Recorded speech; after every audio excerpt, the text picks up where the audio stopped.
Olá pessoal, tudo bem?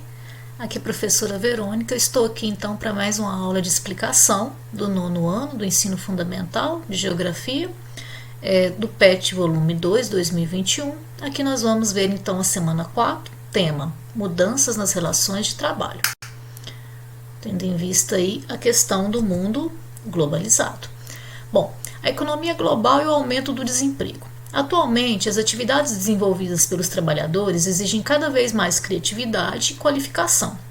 As empresas querem funcionários capazes de se adaptar às novas tecnologias introduzidas no processo de produção. Então, hoje em dia, exige-se cada vez mais que os trabalhadores façam cursos, se qualifiquem. Então, é necessário, mesmo com diploma, é necessário que o trabalhador seja criativo, que faça mais cursos de formação. Nem sempre o diploma vai garantir o seu emprego, então existem outras qualidades que são analisadas, principalmente essa capacidade de lidar e de utilizar a tecnologia nesse processo produtivo. Geralmente hoje em dia o que está acontecendo nas grandes empresas e nos meios, no mercado de trabalho de um modo geral? As jornadas de trabalho geralmente e os salários estão cada vez mais flexíveis, a carga horária está perdendo em importância para a qualidade do trabalho e os pagamentos geralmente são efetuados de acordo com a produtividade. Então, em muitos casos, isso está acontecendo, de ter jornada de trabalho e salário mais flexível e baseado principalmente na produtividade dos trabalhadores, que devem ser cada vez mais exigidos e qualificados. Então, cada vez mais as atividades repetitivas que exigem pequena ou nenhuma qualificação do trabalhador, e até mesmo as de nível técnico, como as de pintor industrial ou as de torneiro mecânico, estão sendo substituídas por máquinas ou robôs. Então, existe esse processo de automação, de mecanização, que tem substituído a mão de obra.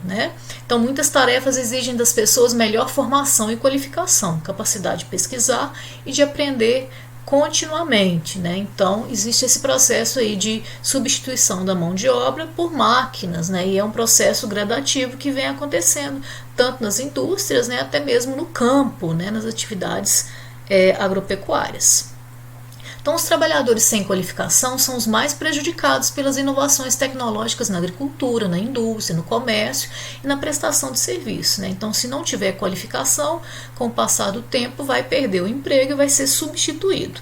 Então, todos esses fatores eles causam um desemprego no mundo inteiro, embora de modo diferente em cada local e grupo populacional. Em cada país também isso é diferente, pode ser mais intenso ou menos intenso, dependendo do grau de desenvolvimento de cada país.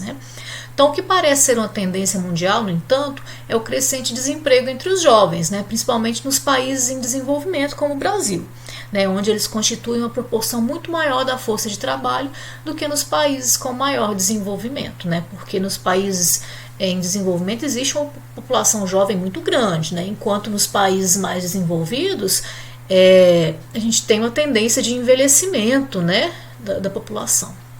Então, nesses países em desenvolvimento, são os jovens que estão mais vulneráveis ao subemprego e à pobreza, porque eles não conseguem estudar, não conseguem ter uma educação de qualidade, não conseguem se qualificar para o mercado de trabalho e vão acabar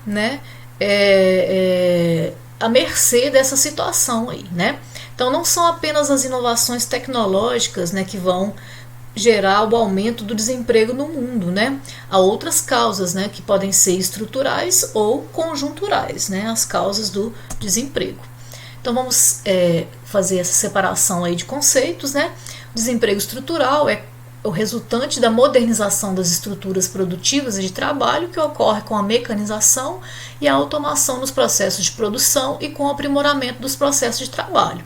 Então, esse desemprego ele acontece quando vai modernizando as estruturas produtivas do processo produtivo de trabalho com a introdução de máquinas, de processo de mecanização. E isso vai substituindo as pessoas e gerando desemprego estrutural.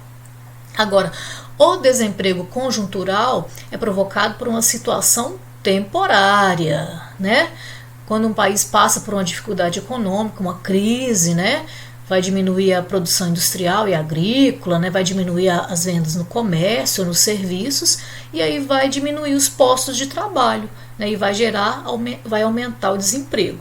E aí, quando acaba essa crise, né, esses postos de trabalho eles podem ser recuperados novamente, quando a crise termina, né, quando a economia volta a crescer, essas empresas podem contratar novamente essas pessoas, ok? Mas no caso do desemprego estrutural, geralmente a pessoa que é substituída, ela não vai ser chamada de volta, né? Ela pode-se criar outro tipo de emprego para ela, mas geralmente quando substitui estruturalmente, não volta novamente, né? Agora, conjunturalmente, né, quando termina a crise, pode ocorrer, né, de contratar novamente as pessoas, né? Agora, alguns postos de trabalho, entretanto, podem, né, não voltar a existir, porque não vão, né, muitas vezes vão ser substituídos, vão ser modernizados, e aí muitas funções, muitas profissões vão acabar sumindo com o passar do tempo, né? Então, isso é um caso real. Aqui, né, nós temos uma charge, né, perdi meu emprego para um robô. Fui trocado por um modelo com alguns megabytes a mais, né? Então aqui está tratando sobre o desemprego estrutural, né? Substituição do homem pela máquina, pelo robô. Né? E aqui temos aqui uma tirinha da Mafalda, né? É incrível a importância do dedo indicador. O patrão faz assim com o indicador e 3.000 operários vão para a rua. Esse deve ser o tal indicador de desemprego que se tanto fala por aí, né? De que tanto se fala, né? Então aqui a gente está falando sobre desemprego conjuntural, que pode ser um desemprego momentâneo, né? Causado por uma crise, onde as empresas, né? Onde os empregadores têm que demitir uma grande quantidade de funcionários, mas que também podem chamar novamente essas pessoas quando a crise terminar, ok? Então ficamos por aqui. Eu aguardo vocês então para mais uma aula de explicação referente à semana 5, ok? Do 9º ano. Bons estudos e um abraço virtual a todos.